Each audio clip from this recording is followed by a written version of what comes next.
morning, Mr. Wise. Sorry for causing trouble by showing up so late last night.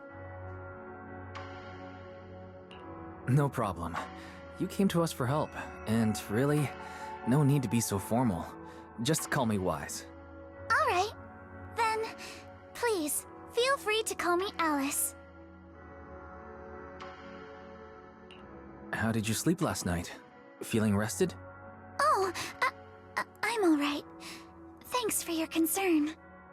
It's just, the scrolls hanging in the room were all tilted by 2 to 10 degrees, and when I was about to sleep after fixing them, I noticed that the 2 vases by the bed didn't match. Sorry, you have to see this side of me. This nitpicky habit of mine is a disgrace to my family's name. Oh, no. It's not that bad. Soybian Temple just lives up to its name. Thank you for understanding. By the way, about that thing I saw outside my window last night, if you don't mind, I'd like to hear your thoughts. How about we take a look around the lower floor of your building first? Since it appeared outside your window, there might be leads outside. Okay, sure. Good thing you suggested starting outside. Honestly, I'm a bit ashamed to admit it, but I don't dare step back into that room until we know exactly what I saw.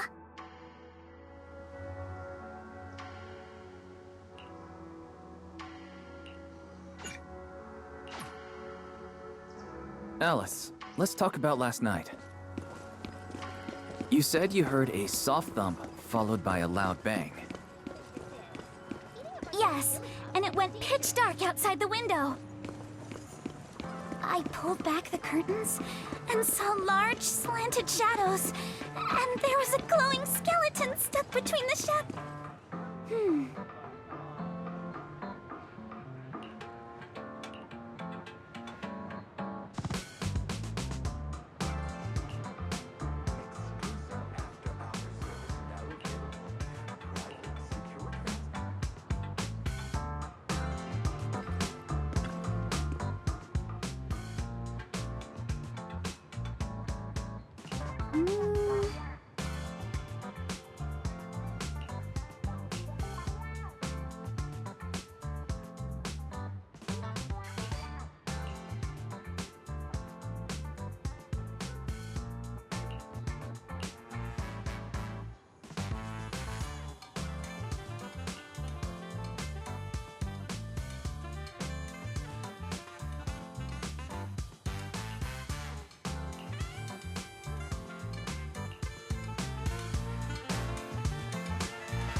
Wise, have you figured out what happened last night?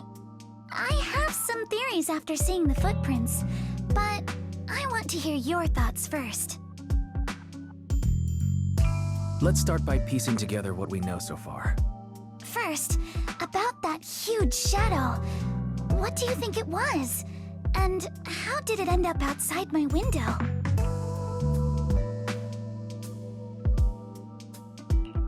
Could the shadow have just been your eyes playing tricks on you? It was pretty dark last night after all. Huh? You're joking, right?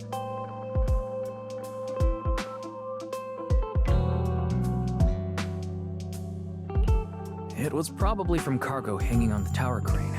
Cargo was big enough to block the whole window, and the way it vanished without a trace makes sense if we assume it was moved away with the crane. You mentioned hearing a soft thump before the shadow appeared. One of the ropes holding the cargo probably snapped, causing the load to tilt and bump against your window. Yes, that's what I figured too. Thinking back, the reason I was so certain that it was tilted exactly 22 degrees was because there was a shipping label on the crate. Now, onto the flower pot. Why do you think the flower pot fell?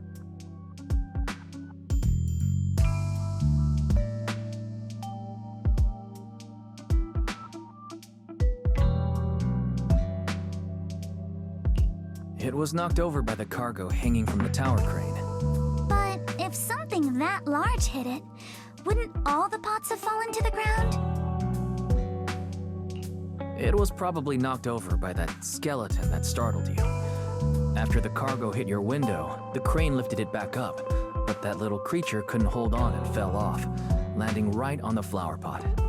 Right. There must be a reason the flower pot fell. If something as large as the cargo had hit it directly, the whole rack would have come crashing down. The fact that one pot was left on the balcony means it had to be something smaller. Looks like we have the same train of thought. That leaves us with just one remaining question. What was that glowing skeleton? It's pretty clear. The culprit is whatever animal left those glowing little footprints. Since its paws were covered in phosphorescent paint, the skeleton pattern was probably painted on its body or clothes. There's no phosphorescent paint on the drain pipe, so it's likely the little creature hitched a ride on the cargo and was caught in the crane malfunction, which then caused it to slam into the window. Later, while trying to escape, it knocked over the flower pot. But the exact sequence of events isn't really the point. What matters is this. No matter how clever an animal is, it couldn't have dressed itself up like that. Which means someone deliberately used it to pull a prank on me. That's going too far. Wise, since it left footprints while fleeing, there must be more tracks nearby. If we follow them, we might be able to find whoever or whatever's behind this. Look over here. The footprints go up the pillar to the overpass. Let's follow them and check it out. How could they? I can't believe someone actually used an animal to pull a prank.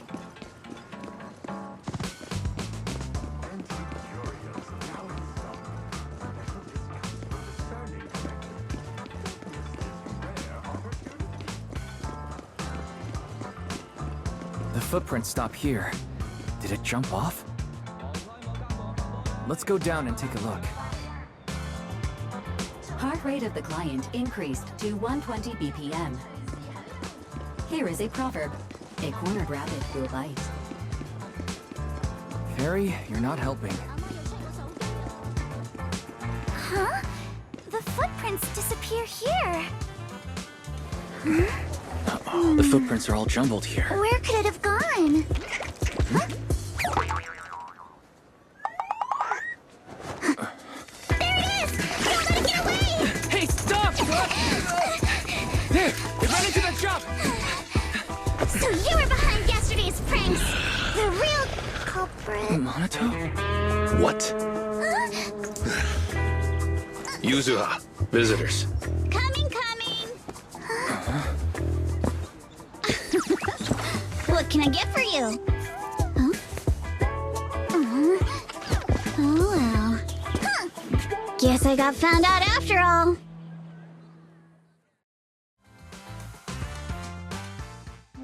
Miss, based on what you just said, may I assume that you are the owner of this tanuki? His full name is Kamanosuke, but we call him Kama. Uh-huh. What I mean is, he's not just This Tanuki, he has a name. And I'm not Kama's owner. We're just partners.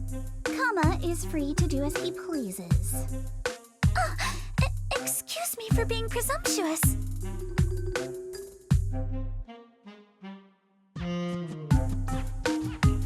Wait a minute. We came here to confront them. Yet somehow it feels like Alice just got completely shut down. It's all right. Kama just said he doesn't mind. So, honored guests, what brings you to Mystic Wares? Looking for anything in particular? I'm Ukinami Yuzuha. Our family runs a well-known porcelain shop in Phylum Heights. We carry all kinds of goods, and any purchase of a second item comes with a 1% discount. All right. Thank you very much. No, wait. We're not here to shop. Miss Ukinami, we don't even know each other, and yet last night, you and your partner played a prank on me that caused me a lot of trouble. Huh? That's a bit of a shock. I thought you'd really appreciate Kama's way of returning the favor. Returning the favor? Sorry, I don't quite follow what you mean. How could you not understand? You were clearly the ones who started the prank in the first place. Porcelumex previously stated they'd thoroughly investigate the safety hazards and give the people of Waifei Peninsula a proper explanation of the accident. Yet somehow they let an unqualified little girl sneak into a team of so-called experts. That's quite the prank if you ask me.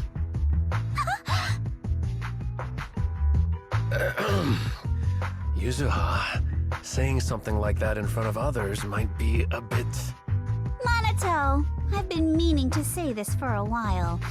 You having that face and always talking like a goody two-shoes? What a waste. Excuse me, may I say something? Porcelumix brought in the inspection team just for show. Of course, people are going to feel outraged. It's just that, even with so many well-known experts on the inspection team, none dare to defy Porcelumix. So why place all the blame on Miss Timefield alone? I see. You're saying I'm just picking the easy target? I remember now. I've seen you before. You were that disciple in training. Wise, from Swabian Temple. Didn't expect you'd be more witty than you look. Anyway, after hearing you out, I realized I didn't think the prank through. Sorry about that. It won't happen again. I really appreciate you saying that. But you don't look so thankful. Are you still so concerned about what happened last night? No, you've misunderstood. I indeed joined the supervisory investigation team. And though there are reasons I can't fully explain, as a descendant of the Timefield family, I won't forgive myself for my mistakes, just because you apologized. I only hope you'll take back what you said about me being unqualified. The Timefield family has always upheld strict discipline. Both my grandfather and father were scholars in the ether industry, and I've received a systematic education in hollow and ether studies from an early age under their guidance. Monato, what's with this person? She seems just as weird as you. How would I know? And for the record, I'm not weird at all. So from the sound of it, you're pretty confident in your knowledge. Then do you know what this strange piece of porcelain is?